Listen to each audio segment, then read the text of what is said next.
দেখো আজকের ভিডিওতে আমরা কিন্তু 5 নাম্বারের ইম্পর্টেন্ট কোশ্চেনগুলো নিয়ে আলোচনা করব। আমাদের এই চ্যানেলে অনেক আগেই কিন্তু 5 নাম্বারের একটি ইম্পর্টেন্ট কোশ্চেনের ভিডিও রাখা আছে, তোমরা সেই ভিডিওটি দেখে নিতে পারো। এছাড়াও আজকে 5 নাম্বারের ইম্পর্টেন্ট কোশ্চেন আলোচনার পেছনে কিন্তু বেশ কয়েকটি কারণ আছে। এর আগের ভিডিওটিতেও কিন্তু আমরা 5 নাম্বারের কোশ্চেন পেপার রেখেছিলাম, সেই প্রশ্নগুলি কিন্তু অবশ্যই ভীষণ ইম্পর্টেন্ট। তার সঙ্গে সঙ্গে আজকের ভিডিওতেও কিন্তু আমরা দুই একটি কোশ্চেন নিয়ে আলোচনা করব। এই কোশ্চেনগুলিও কিন্তু ইম্পর্টেন্ট। আজকের ভিডিওটিও তোমরা মনোযোগ সহকারে দেখো, তাহলে বুঝতে পারবে আগের ক্লাসেও যে কোশ্চেনগুলি ইম্পর্টেন্ট বলে রাখা ছিল এবং আজকের ক্লাসে যে কোশ্চেনগুলি বলা হচ্ছে তার মধ্যে কিছুটা মিল রয়েছে, কিন্তু একটা দুটো কোশ্চেন একটু অতিরিক্ত রাখা আছে। তার কারণ দেখো, সবসময় কিন্তু 100% কোশ্চেন কমন দেওয়া সম্ভব হয় না। অতীতে আমরা অনেক ক্ষেত্রেই লক্ষ্য করেছি যে গোটা পরীক্ষার মধ্যে কোনো না কোনো একটি বিষয়ের কোশ্চেন কিন্তু একটু কঠিন হয়ে যায়। যেমন গতবারের ইতিহাস কোশ্চেনটি একটু আলাদা রকম হয়েছিল, কোনো কারণে এই বছর যদি ভূগোল কোশ্চেনটা একটু আলাদা হয়ে যায় সেক্ষেত্রে কিন্তু আমরা সমস্যায় পড়ে যেতে পারি। আমাদের নিজেদের সুবিধার ক্ষেত্রে কিন্তু আমি বলবো যে আগের কোশ্চেনগুলি এবং আজকের কোশ্চেনগুলি একসঙ্গে মিলিয়ে আমরা পড়ে নেব। এক্ষেত্রে কিন্তু আমাদের একটি বা দুটি কোশ্চেন বেশি পড়তে হবে বা অতিরিক্ত পড়তে হবে, কিন্তু অধিকাংশ ক্ষেত্রে আগের ভিডিওতেও আমরা যে কোশ্চেনগুলি বলেছিলাম আজকেও কিন্তু সেই একই রকম কোশ্চেনগুলোই আলোচনা করা আছে। আচ্ছা, তাহলে এবার আমরা 5 নাম্বারের কোশ্চেন বিষয়টি নিয়ে একটু আলোচনা করে নিই। দেখো, আমাদের 5 নাম্বারের কোশ্চেন কিন্তু দুটো পার্টে হয়। প্রথম অংশটি প্রাকৃতিক ভূগোল, এই অংশ থেকে আমাদের দুটো কোশ্চেন লিখতে হয়, মোট 4টি কোশ্চেন থাকে। এবং আঞ্চলিক ভূগোল, এই অংশ থেকেও আমাদের কিন্তু 4টি প্রশ্ন দেওয়া থাকে, তার মধ্যে আমাদের দুটি লিখতে হয়। দেখো, প্রাকৃতিক ভূগোলে যেমন আমাদের দুটি প্রশ্ন লিখতে হবে, তার মধ্যে প্রথম অংশ যেমন বহির্জাত প্রক্রিয়া সৃষ্ট ভূমিরূপ, এই অংশ থেকে নদী, বায়ু, হিমবাহ এর তিনটের যে কোনো একটি ক্ষয়কাজ বহন কাজ কিন্তু পরীক্ষায় আসেই প্রত্যেক বছর। এটি হয়তো তোমরাও কোশ্চেন পেপার সলভ করতে গিয়ে ভালো করে লক্ষ্য করেছো। আমরা চেষ্টা করব ওই অংশ থেকে একটি প্রশ্ন যাতে 100% কমন পাই এবং সেই প্রশ্নটি আমরা লিখব, তাহলে আমরা একটি প্রশ্ন নিয়ে কিন্তু চিন্তামুক্ত হলাম। এবার প্রাকৃতিক ভূগোলের যে আরেকটি প্রশ্ন আমাদের লিখতে হবে, আমরা যদি সেই প্রশ্নটি লেখা টার্গেট করি বায়ুচাপ বলয় থেকে বা জোয়ার ভাটার এই অংশ থেকে, তাহলে কিন্তু আমাদের লিখতে সুবিধা হবে। কারণ এই অংশ থেকে দেখো ছবি এঁকে সুন্দর করে উত্তর লেখা যায়, বা জোয়ার ভাটার এই অংশ থেকেও কিন্তু ছবি এঁকে সুন্দরভাবে উত্তর লেখা যায়। দেখো, প্রাকৃতিক ভূগোলের তাহলে আমি কি বললাম, প্রথম অংশ থেকে অর্থাৎ বহির্জাত প্রক্রিয়া সৃষ্ট ভূমিরূপ এই অংশ থেকে আমাকে টার্গেট করতে হবে একটি কোশ্চেন আমি লিখবো, যেমন নদী, বায়ু, হিমবাহ এই অংশ থেকে। এবং আরেকটি কোশ্চেন আমাকে টার্গেট করতে হবে জোয়ার ভাটা এই অংশ থেকে এবং বায়ুচাপ বলয় এই অংশ থেকে। তাহলে কিন্তু আমাদের প্রাকৃতিক ভূগোলের দুটো কোশ্চেন আমাদের কমপ্লিট হয়ে যাবে। দেখো, তাহলে আমরা জেনে নিই প্রাকৃতিক ভূগোলে আজকে আমরা কোন 4টি কোশ্চেন এই অংশ থেকে রেখেছি। দেখো, প্রথমে রয়েছে হিমবাহের ক্ষয়কার্যের ফলে গঠিত ভূমিরূপ।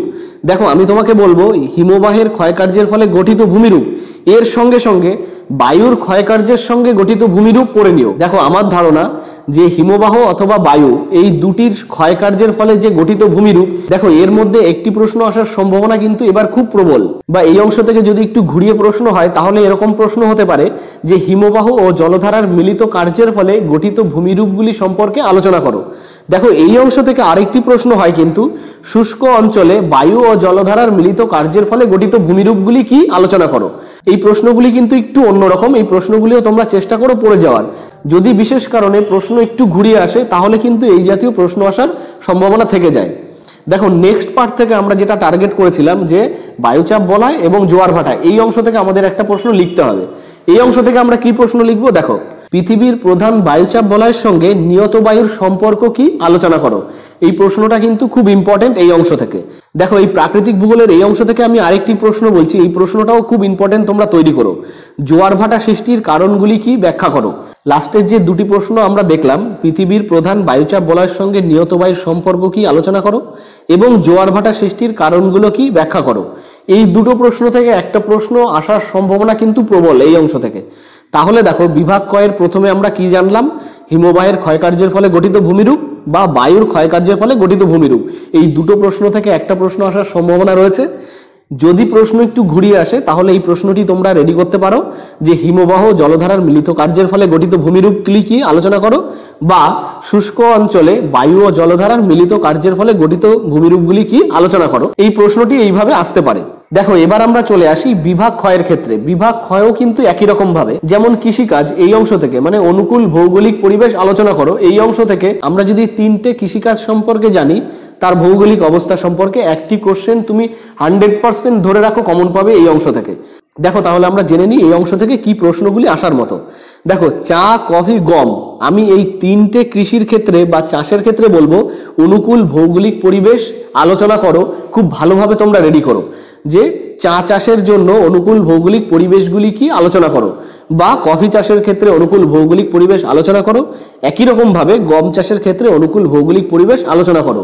এই তিনটে চাষের ভৌগোলিক পরিবেশ তোমরা ভালোভাবে পড়লে আশা করা যাচ্ছে যে তোমরা এবারে একটি কোশ্চেন এখান থেকে কমন পেয়ে যাবে। দেখো এই কোশ্চেনটি নিয়ে এছাড়াও আর তিনটি কোশ্চেন আমি এই অংশ থেকে রেখেছি। কোশ্চেনগুলো আমি তোমাদের বলছি, খুব ভালোভাবে রেডি করো।